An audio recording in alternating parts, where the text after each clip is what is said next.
ইয়া পরিশ্রম করো।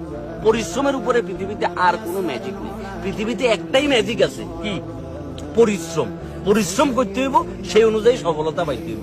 জীবনটা জসিম কাকার লটারি না, একটা লটারি কিনলে 40 লাখ টাকা জিতে গেলা, কিংবা আলাদিনের সেরাক পাই গেলা, ঘষা দিলে জিন বাড়িল, জো হুকুম যাহাবো না।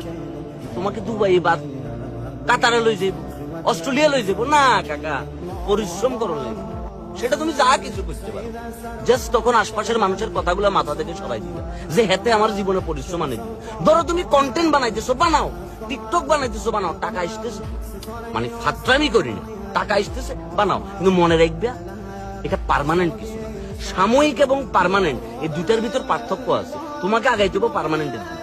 ধরো আমি কন্টেন্ট বানাইতেছি, টাকা আসতেছে, কিন্তু দিন শেষে আমার কিন্তু ব্যবসাও আছে। ওইটা আমার মূল খুঁটি, যে সোশ্যাল মিডিয়া বন্ধ হয়ে গেছে, প্যারা নাই, আমি আমার ব্যবসা করি, পরিশ্রম করবো, কামলা দিমু, আম বেচমু, জাম বেচমু, রস বেচমু, কোনো প্রবলেম নাই।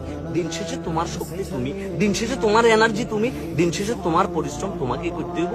আর ওই সফলতার ভাগ বাকি মানুষরা আছে নিজে। এটাই সিস্টেম, এভাবেই দুনিয়াটা চলতেছে। সুতরাং লাইফে যদি কিছু করতে চাও, নিজের কাজটা নিজে করো। কেমন?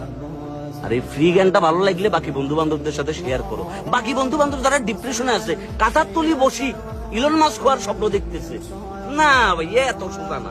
বিল Gates, Steve Jobs, Elon Musk, হ্যাঁ, কার্লোস, তারা এমনি এমনি আসে না ভাইয়া, পরিশ্রম করিয়ে এসছে। পরিশ্রম ইকুয়াল টু সফলতা, এর বাইরে আর কোনো ম্যাজিক নাই কাকা।